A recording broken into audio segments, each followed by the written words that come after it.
Hello বন্ধুরা, দেখো এই যে মাংস রান্না করতেছি, গরুর মাংস। কালকে যাব হচ্ছে শ্বশুরবাড়িতে, বিয়ের দাওয়াত আছে, সেখানে এর জন্য বাসায় রান্না করে রেখে যাচ্ছি। আপনাদের ভাইয়া খাবে তাই। আসসালামু আলাইকুম। এই যে চলে আসলাম মার্কেটে, কিছু কেনাকাটা ছিল যার জন্য মার্কেটে আসছি। এখানে এসে যে নতুন একটা খুলনাতে মার্কেট হয়েছে, এখানে সব কিছুই পাওয়া যায়, ফুল, কসমেটিক, যেটাই চাইবে সেটাই। তো আমি এই ফুলটা দেখে লোভ সামলাতে পারলাম না, একটু ভিডিও শ্যুট করে নিলাম। কেনাকাটা তো করছি, বাগেরহাটে বিয়ের অনুষ্ঠান আছে, সেখানে যাব বলে জুতা কিনলাম, স্যান্ডেল কিনলাম। তো ওটা তোমাদের সাথে শেয়ার করা হয়নি। যাই হোক, দেখতে থাকো বন্ধুরা। এখানে আবার আমি যখন ভয়েস দিচ্ছি, কুকুরে মারামারি শুরু করলো। তো এখানে হচ্ছে রাস্তার সাইডে বাড়ি, তো ভয়েস দিতে বসলে অনেক গাড়ি যাওয়া আসা করে, সেই শব্দটা আসে, তোমরা এটা একটু মানিয়ে নিও।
বন্ধুরা, এখন যাব খুলনার সবচেয়ে বড় কাঁচা ফুলের মার্কেটে।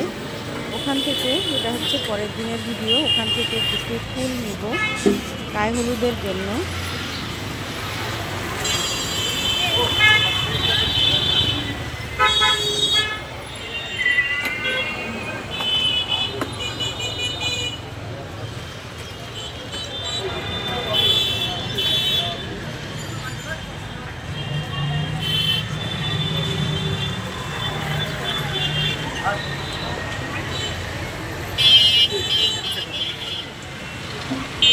মারাত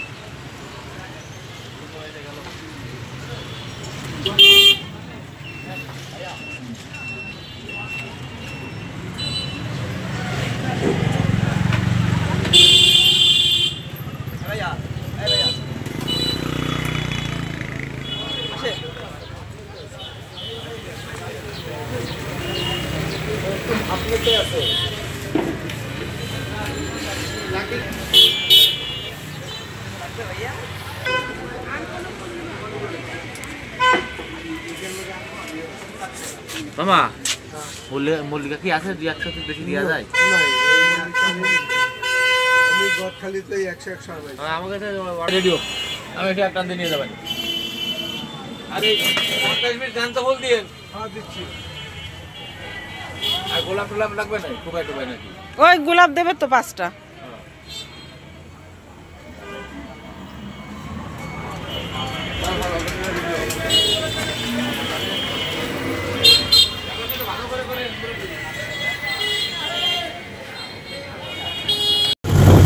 বন্ধুরা রওনা হয়ে গেলাম বাগেরহাটের উদ্দেশ্যে। গাড়িতে উঠছি, বেশ কিছুটা পথ চলেও আসছি। তারপর ক্যামেরাটা অন করলাম তোমাদের সঙ্গে একটু শেয়ার করার জন্য। তো আমার সঙ্গে থাকো, দেখতে থাকো। তারপর বাগেরহাটে যেয়ে কি শেয়ার করব তোমাদের সাথে। চলো তাহলে তোমরা সঙ্গে থাকো, দেখতে থাকো।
এই যে দেখো আমরা চলেও আসছি। ফুল দিয়ে আমার নাতনিকে সাজানো হচ্ছে। হচ্ছে আমার নাতনি মেয়ে, আমার নাতনি ভাই।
সাজানো হলেই আমরা চলে যাব গায়ে হলুদের অনুষ্ঠানে। এটা হচ্ছে বিয়ে বাড়ির গেট। তো তোমাদের সাথে এটা শেয়ার করলাম। পরবর্তী ভিডিওতে গায়ে হলুদের ভিডিওটা তোমাদের সাথে শেয়ার করব। তো এর পরবর্তীতে আমি গায়ে হলুদের অনুষ্ঠানটা তোমাদের সাথে শেয়ার করব। বন্ধুরা সবাই সুস্থ থেকো, ভালো থেকো। চলে আসবো নতুন দিনে নতুন কোনো একটি ব্লগ ভিডিও বা রেসিপির সঙ্গে। আল্লাহ হাফেজ, আসসালামু আলাইকুম।